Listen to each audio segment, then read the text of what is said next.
Hello friends, आज हम लोग पढ़ने वाले हैं न्यू एजुकेशन पॉलिसी 2020। इसको नेशनल एजुकेशन पॉलिसी के भी नाम से भी जाना जाता है।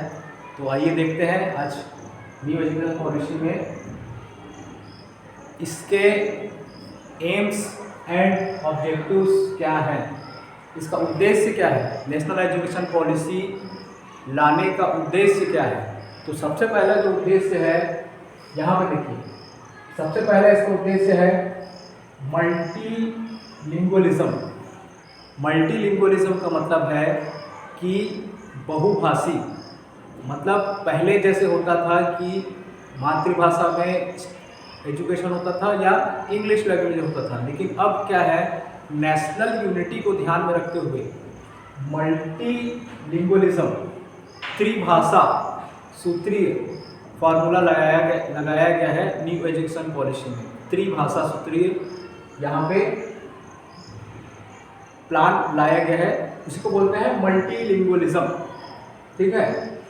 सेकंड क्या है इसका objectives? To enhance the quality of education and research in India. अब यहाँ पे क्वालिटी को, एजुकेशन के क्वालिटी को बढ़ाना है, उसके बाद जो शोध की प्रक्रियाएं हैं उसको भी बढ़ाना है। तो ये सेकंड उसका ऑब्जेक्टिव्स है।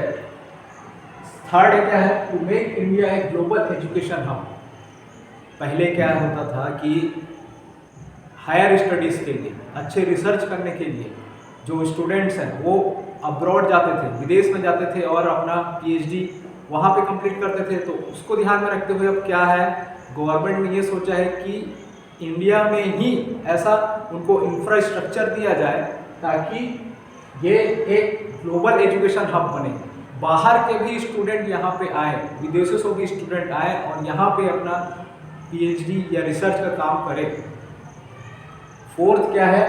To provide equitable quality education to all students irrespective of their social, cultural and economic backgrounds. यहाँ पे जैसे कि जो इकोनॉमिकली बैकवर्ड पीपल हैं, जैसे कि जो गरीब हैं, उन बच्चे को एजुकेशन से वंचित रह जाते हैं। तो इनके लिए क्या है, अब इस न्यू एजुकेशन पॉलिसी में उनको भी यहाँ पे एक टाइप से सबको सम्मिलित किया जा रहा है। उसको बोलते, एक टाइप से बोलेंगे इंक्लूसिव एजुकेशन। सारे चीज़ों का समावेशी यहाँ पे इंक्लूजन किया जा रहा है। अब देखिए, टू मेक करिकुलम फ्लेक्सिबल। पहले क्या होता था कि कोर्स कंप्लीट करना है, बच्चे को पास कराना है, डिग्री देना है, ये होता था। लेकिन अब क्या है, करिकुलम फ्लेक्सिबल हो जाएगा। जो उनके पाठ्यक्रम है फ्लेक्सिबल इन द सेंस बच्चों को अधिकार रहेगा कि वो क्या पढ़ना चाहते हैं, वो चूज कर सकते हैं। उनका अधिकार है, राइट टू चूज। वो चूज कर सकते हैं कौन सा सब्जेक्ट पढ़ना है, कौन सा सब्जेक्ट नहीं पढ़ना है। सिक्स्थ ऑब्जेक्टिव्स क्या है? To make overall development of children. Overall development में क्या क्या आते हैं? Physical development, social and emotional, cognitive development. Cognitive development बहुत ही ज़्यादा जोर दिया गया है न्यू एजुकेशन पॉलिसी में, बाद में देखेंगे इसको डिटेल से। Foster critical thinking. बच्चों में क्रिटिकल थिंकिंग आनी चाहिए, प्रॉब्लम सॉल्विंग कैपेसिटी रहनी चाहिए। कोई भी समस्या है तो उनका वो समाधान खुद अपने निर्णय से कर सके। ये क्रिटिकल थिंकिंग, प्रॉब्लम सॉल्विंग, ये क्वालिटीज बच्चों में अब डालनी है। लास्ट जो है, to prepare the children for the future. Future generation आपको मालूम है कि टेक्नोलॉजी से परिपूर्ण रहेगा, तो यहाँ पे चिल्ड्रंस को अभी से प्रिपेयर किया जाएगा कि वो फ्यूचर में टेक्नोलॉजी से डील कर सके आसानी से। हाइलाइट्स ऑफ एनईपी में देखते हैं। यहाँ पे देखिए, ये जो एनईपी है ये थर्ड एजुकेशन पॉलिसी है, गवर्नमेंट ऑफ इंडिया का थर्ड एजुकेशन पॉलिसी है। और ये जो पॉलिसी है 34 ईयर, 34 साल बाद ये आया है। 1986 का जो पॉलिसी था उसको रिप्लेस कर रहा है 34 साल बाद। और इसके जो एनईपी के जो अध्यक्ष हैं वो कौन है? के कस्तूरी रंजन। ये क्वेश्चन पूछा जा सकता है कि एनईपी 2020 के अध्यक्ष कौन है? तो कौन है? के कस्तूरी रंजन। ये पहले इसरो में साइंटिस्ट थे, लेकिन बाद में इन्होंने पूरा एनईपी को अपने जो इनका टीम है इनके हिसाब से उन्होंने बनाया है, मॉडर्न तरीके से बनाया है। अब देखिए नेशनल एजुकेशन पॉलिसी मैंने बताया था आपको कि पहले हम लोग जो फॉलो कर रहे हैं 10+2 वाला जो कॉन्सेप्ट है, अभी का जो चल रहा है 10+2, तो ये 1986 में दिया गया था, ठीक है। नेशनल पॉलिसी ऑफ एजुकेशन के नाम से था, 1986 में ये आया था। उसको फिर 1992 में मॉडिफाई किया गया और उसी में फिर राइट टू एजुकेशन एक्ट 2009 को ऐड किया गया। मैंने राइट टू एजुकेशन एक्ट में पूरे सारे 7 चैप्टर्स और 39 सेक्शंस को पूरा अच्छी तरह से डील किया है। एक बार वीडियो देखिए। राइट टू एजुकेशन एक्ट 2009 में ऐड किया गया। उसके बाद ये 29 जुलाई 2020 ये एनईपी को लागू किया गया है। ये 29 जुलाई 2020 एनईपी 2020 ये बहुत इंपॉर्टेंट है। किसको रिप्लेस किया है? 1986 वाला जो पॉलिसी है उसको रिप्लेस किया। और फर्स्ट जो स्टेट है जो एनईपी को लागू किया है वो है कर्नाटका। एनईपी कर्नाटका में ऑलरेडी लागू हो चुका है। अब देखते हैं इसके जो अटेंडेंस या फिर किनको शामिल करना है, कितना गोल्स है, ये देखते हैं। यहाँ पे देखिए इस पॉलिसी के हिसाब से 100% ग्रॉस एनरोलमेंट रेशियो GER जिसको बोलते हैं, तो गवर्नमेंट ऑफ इंडिया ने ईयर 2030 को एज ए गोल लिया है कि 2030 तक जितने भी बच्चे हैं वो सारे के सारे स्कूल में आए। उसको बोल रहे हैं 100% ग्रॉस एनरोलमेंट रेशियो। ऐसे कई बच्चे हैं जो पढ़ाई ही नहीं कर पाते, वो स्कूल जा ही नहीं पाते, तो यहाँ पे 2030 तक सारे के सारे बच्चों को स्कूल में एजुकेशन मिलना चाहिए। ये इसको बोलते हैं ग्रॉस एनरोलमेंट रेशियो। कब तक पूरा करना है? 2030। क्वेश्चन बन सकता है कि इसका डेडलाइन कहाँ तक है, तो ये 2030 तक इसका डेडलाइन है, ठीक है। और वही बात कॉलेज में, हायर एजुकेशन की बात करें कॉलेजेस में, तो यहाँ पे 2025 तक 50% है, 50% बाई 2025। मतलब कॉलेजेस में कम से कम जितने बच्चे 12th पास हो रहे हैं उसमें से 50% बच्चे 2025 तक कम से कम कॉलेज पहुँचे। बहुत से बच्चे कॉलेज नहीं पहुँच पाते हैं, 12th के बाद ही वो पढ़ाई छोड़ देते हैं। तो 2025 तक 50% बच्चे जो 12th पास हो चुके हैं वो कॉलेज में इनरोलमेंट को ये गोल रखा गया है।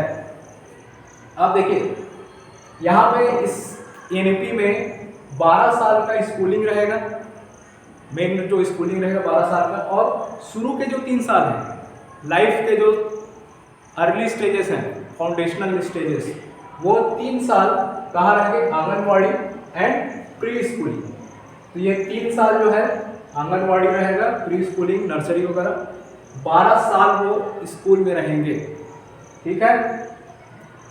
अब देखिए नेशनल एजुकेशन पॉलिसी में कौन से एज ग्रुप कितने इंपॉर्टेंट है, यहाँ पे देखिए। ये जो एक्चुअली नेशनल एजुकेशन पॉलिसी है, इसको नेक्स्ट स्लाइड में देखेंगे कि ये देखिए यहाँ पे ये बहुत ही इंपॉर्टेंट स्लाइड है। अभी जो चल रहा है ये चल रहा था 2020 के पहले तक, ठीक है। ये 10+2 10 ईयर्स का मतलब एज 6 to 16 10 ईयर्स, और 2 ईयर्स एज 16 to 18।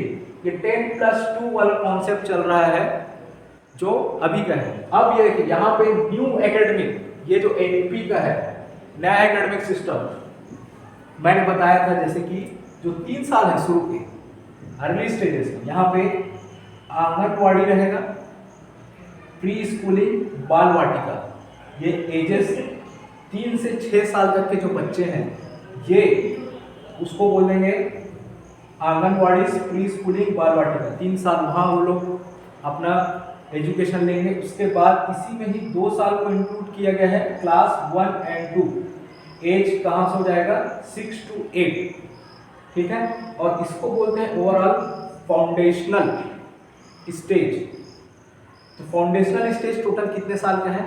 5 साल। उस 5 साल में भी जो 3 साल है वो आंगनवाड़ी, प्री स्कूलिंग, बाल वाटिका, 3 साल से 6 साल तक के बच्चे जो हैं यहाँ आंगनवाड़ी, प्री स्कूलिंग, बाल वाटिका में जाएंगे। फिर 6 से 8 साल तक वो क्लास 1 और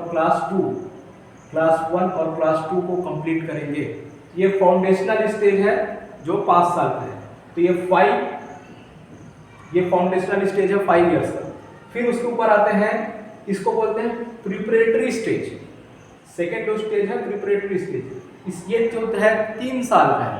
यहाँ पे क्लास 3 से 5वीं तक, क्लास तीसरी से 5वीं तक, ठीक है। एज कितना हो जाएगा बच्चों का तब तक? 8 से 11 साल तक के हो जाएंगे, ठीक है। तो ये 5 + 3 साल, 5 इयर्स कंप्लीट करने के बाद यहाँ पे 3 साल उनको क्लास 3 to 5 कंप्लीट करना है, एज 8 to 11 तक, ठीक है। तो 5 + 3 हो गया। उसके बाद जो है मिडिल, अभी भी जिसको हम लोग मिडिल बोलते हैं, क्लास 6 to 8, ये थर्ड स्टेज है, ठीक है। ये 3 साल का है और यहाँ पे एज कितना रह जाएगा? 11 से 14 साल तक बच्चे जो हैं 14 साल तक क्लास 8 कंप्लीट हो जाए इनका, क्लास 8 पास हो जाए, ये यहाँ पे क्राइटेरिया रखा गया है। तो ये हो जाएगा 5 + 3 + 3, ठीक है। उसके बाद प्लस 4 इयर्स, ये लास्ट का स्टेज है जहाँ पे क्लास 9 to 12 को रखा गया है। एज ग्रुप कितने से कितने? 14 to 18, ठीक है। तो एक बार शुरू से देखते हैं। 5 जिसको बोलते हैं फाउंडेशनल पीरियड, यहाँ पे 5 इयर्स इसको रखा गया है और शुरू के जो 3 साल है वो आंगनबाड़ी, बाल वाटिका, प्री स्कूलिंग में रहेंगे। 2 ईयर क्लास 1 और 2, तो दोनों मिला के 5 इसको लिया गया है। 5 + 3 + 3 + 4, तो ये 12 तक पूरा यहाँ पे इनका कंप्लीशन हो रहा है, ठीक है। अब इसको देखते हैं एक एज के ग्रुप के हिसाब से। देखिए यहाँ पे ये एज 3 से 8 तक 5 इयर्स का इनका यहाँ पे स्टेजेस हैं। एज 8 to 11 ये 3 साल का स्टेजेस है। जैसे यहाँ पे तीसरी, चौथी, 5वीं ये यहाँ कंप्लीट हो जाएगा। फिर आ जाएंगे एज ग्रुप 11 to 14, 3 साल का, 6वीं, 7वीं, 8वीं, 6, 7, 8 यहाँ कंप्लीट होगा। फिर है लास्ट 14 to 18, यहाँ पे 4 साल का, 9, 10, 11, 12, तो ये हो जाएगा 5 + 3 + 3 + 4। ये जो है फार्मूला यहाँ पे न्यू एजुकेशन पॉलिसी में लाया गया है, ठीक है। अब देखते हैं डिटेल से कि ये जो स्ट्रक्चर है एनईपी का, जैसे मैंने बोला था फाउंडेशनल स्टेज रहेगा 5 साल का, ठीक है। It is the most crucial stage of child education. It name suggest provide strong foundation learning. और यहाँ पे कितने से कितने बच्चे रहेंगे, कितने साल तक के बच्चे? 3 से 8 साल तक के बच्चे जो हैं इस एजुकेशन या फाउंडेशनल पीरियड में रहेंगे। 3 से 8 साल तक यहाँ बच्चे को कंप्लीशन कराना है, ठीक है। और यहाँ पे देखिए there is a provision of early childhood care and education, ECCE। तो ये जो है क्वेश्चन बन सकता है कि ECCE कहाँ रखा गया है? तो ये रखा गया है फाउंडेशनल स्टेज, जो शुरू वाले जो है फाउंडेशनल स्टेज वहां रखा गया है। Early childhood care and education ये रखा गया है फाउंडेशनल स्टेज में, ठीक है। उसके बाद है प्रिपरेटरी स्टेज में क्या है? It covers the children between the age group of 9 to 11, ठीक है। 9 to 11 के जो ईयर्स हैं उसके बच्चे को यहाँ पे इंक्लूड किया गया है, ठीक है। This stage is main focus on activity based learning. अब देखिए यहाँ पे कक्षा तीसरी, चौथी, 5वीं, क्लास 3rd, 4th, 5th इनको एक्टिविटी बेस्ड लर्निंग कराना है, ठीक है। ये किसमें है? प्रिपरेटरी स्टेज में आते हैं। अब देखते हैं मिडिल स्टेज क्या है? It covers children between the age group of 12 to 14, ठीक है। अब ये मिडिल स्टेज बहुत इंपॉर्टेंट है क्योंकि अब यहाँ मिडिल स्टेज में वोकेशनल एजुकेशन भी ऐड कर दिया गया है। मतलब यहाँ पे बच्चों को मिडिल स्टेज से ही, क्लास 6वीं से ही उनको वोकेशनल ट्रेनिंग दिया जाएगा। Vocational training in the sense उनको एक टाइप से व्यावसायिक शिक्षा सिखाया जाएगा, जिसमें वो अपने से जो काम है जैसे कि गार्डनर, पॉटर्स, ठीक है, कारपेंट्री जैसे बढ़ाई जो करते हैं वैसा वाला काम, सिलाई बुनाई, ये सब चीज़ इस मिडिल स्टेज में बच्चे सीख सकते हैं, ताकि वो जैसे ही यहाँ से पढ़ के निकले तो अपना कुछ काम शुरू कर सके। इसलिए वोकेशनल एजुकेशन जो है अब क्लास 6 से ही शुरू कर दिया गया है। उनको इंटर्नशिप भी दिया जा सकता है, इंटर्नशिप दिया जा सकता है ताकि वो जाके काम सीख सके और पढ़ाई के बाद डायरेक्टली अपना काम शुरू कर सके, रोजगार शुरू कर सके। इसलिए ये मिडिल स्टेज इंपॉर्टेंट है। फिर है सेकेंडरी स्टेज। सेकेंडरी स्टेज में क्या है, it is the last stage of 5+3+3+4। तो ये 4 साल का रहेगा सेकेंडरी स्टेज, जहाँ पे क्लास 9, 10, 11, 12 इसको रखा गया है सेकेंडरी स्टेज में। लेकिन यहाँ पे बहुत इंपॉर्टेंट चीज़ है, अब जो सेकेंडरी स्टेज में 11, 12 में जो सब्जेक्ट चुनते थे, bio, maths, science, arts, commerce जितने भी, तो ये जो है सब्जेक्ट फाउंडेशन पूरा बंद कर दिया गया है। जैसे कोई स्टूडेंट बायो लिया है तो बायो के साथ वो अकाउंटेंसी भी ले सकता है 11th में, ये समझ में आ रहा है। बायो के साथ आर्ट्स भी ले सकता है कोई पर्टिकुलर सब्जेक्ट, इसको बोलते हैं फ्लेक्सिबिलिटी यहाँ पे कर दिया गया है। यहाँ पे बच्चे जो है अपने हिसाब से अपना सब्जेक्ट चुन सकते हैं जो उनको पढ़ना है। ऐसा नहीं है कि कोई साइंस भी है तो उसको केमिस्ट्री, फिजिक्स और बायो पढ़ना ही है, ऐसा नहीं है। वहाँ पे चेंजेस कर सकते हैं। मैथ्स प्लस कॉमर्स तो चल ही रहा था, लेकिन अब कोई बच्चा जो है मैथ्स वाला है वो भी आर्ट्स पढ़ सकता है, साइंस वाला है वो भी आर्ट्स पढ़ सकता है। तो यहाँ पे चेंजेस किए गए हैं क्लास 11, 12 में सब्जेक्ट चूज करने में। आप देखिए यहाँ पे इवैल्यूएशन, जो बच्चों का इवैल्यूएशन कैसे होगा, तो यहाँ पे एक बहुत अच्छा टर्म दिया गया है परख। परख का फुल फॉर्म पूछा जा रहा है आजकल के एग्जामों में। परख का फुल फॉर्म क्या होता है, performance assessment review and analysis for holistic development. ये परख का फुल फॉर्म है, ये फुल फॉर्म एग्जाम में आ सकता है। Performance assessment review and analysis for holistic development, ये परख का फुल फॉर्म है। ये इसके हिसाब से बच्चों का एनालिसिस किया जाएगा।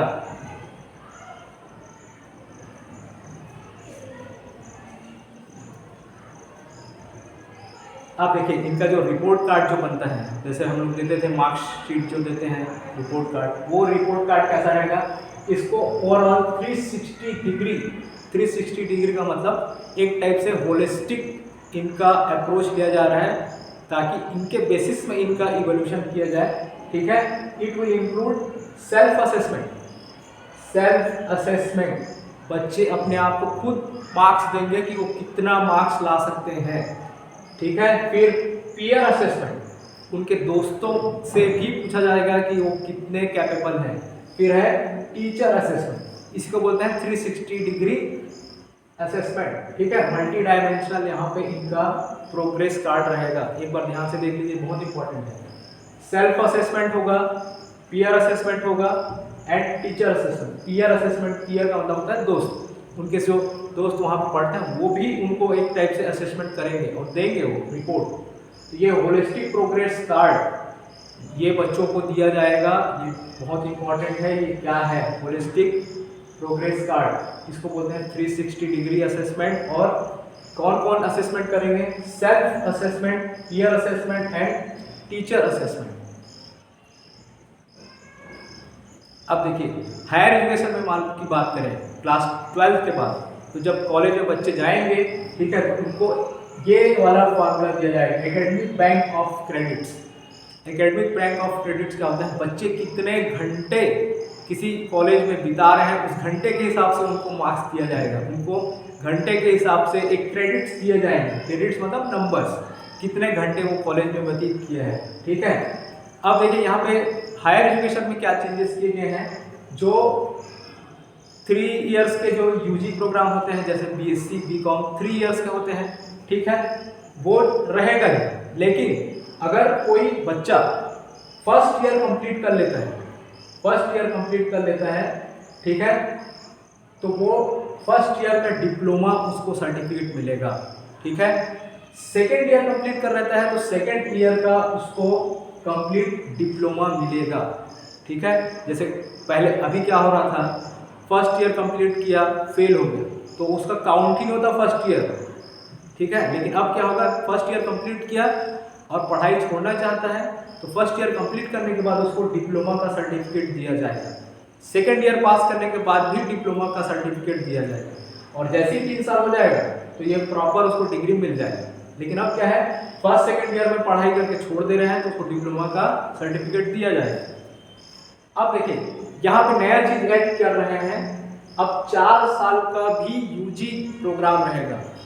बीएससी, बीकॉम ये सब 4 साल के भी हो सकते हैं, 4 साल के। तो यहाँ पे देखिए 4 साल के इसमें क्या स्ट्रक्चर दिया गया। फर्स्ट ईयर में अगर कंप्लीट कर रहा है तो उसको डिप्लोमा मिलेगा, सेकेंड ईयर में भी कंप्लीट करने के बाद डिप्लोमा मिलेगा, थर्ड ईयर कंप्लीट करने के बाद एडवांस डिप्लोमा मिलेगा, थर्ड ईयर कंप्लीट करने के बाद एडवांस डिप्लोमा मिलेगा और फोर्थ ईयर कंप्लीट करने के बाद उसको प्रॉपर डिग्री दे दिया जाएगा। ठीक है, ये चेंजेस किए गए हैं। अब जो है यूजी प्रोग्राम 4 साल के रहेंगे। ठीक है, 4 साल कंप्लीट करने के बाद प्रॉपर डिग्री दे दिया जाएगा। ठीक है, इसको और देखते हैं नेक्स्ट स्लाइड में। और जो 4 साल वाले जो यूजी कंप्लीट कर चुके हैं 4 ईयर वाले, 4 साल यूजी करने के बाद, ठीक है, वो यहाँ पे देखिए 4 साल कंप्लीट करने के बाद जो यूजी कोर्स कंप्लीट हुआ है तो यहाँ पे जो फोर्थ ईयर है, 3 साल का तो उनका हो गया, लेकिन जो फोर्थ ईयर है यूजी प्रोग्राम में ही जो फोर्थ ईयर है वहाँ पे इसको एज ए रिसर्च ईयर गिना जाएगा। ठीक है, जो फोर्थ ईयर है उसको रिसर्च के बेसिस पे लिया जाएगा और उसका जो एमएससी होगा, जो 4 साल का यूजी किया है उसका जो मास्टर्स होगा वो 1 साल का रहेगा। ठीक है, लेकिन जो 3 साल वाला यूजी किया है उसका जो मास्टर्स है वो 1 साल का भी हो सकता है, 2 साल का भी हो सकता है। ठीक है, तो 1 साल का अगर किया है तो उसको रिसर्च स्टडी का लाभ नहीं मिलेगा, लेकिन 2 साल वाले को रिसर्च स्टडी का लाभ मिलेगा। तो ये 3+2 स्ट्रक्चर जो है ये भी चल रहा है और ये वाला नया सिस्टम लाया गया है। 3 साल का प्रॉपर उसका यूजी हो गया और 1 साल जो और किया है यूजी में ही उसको एज ए रिसर्च उसमें सिखाया जाएगा, ताकि वो मास्टर में आए तो मास्टर में 1 साल का ही उसका कोर्स रहेगा। ठीक है, अब इसी के साथ हम लोग कंक्लूड करना चाहते हैं कि न्यू एजुकेशन पॉलिसी जो है मॉडर्न तरीके से बनाया गया है, इसमें बहुत ही अच्छा इंफ्रास्ट्रक्चर दिया जाएगा। और एक चीज़ है, यहाँ पे जो एमफिल का जो कोर्स था उसको डिसकंटिन्यू किया गया है। ठीक है, कोई आपको डाउट है तो कमेंट से ज़रूर बताइए। बहुत बहुत धन्यवाद।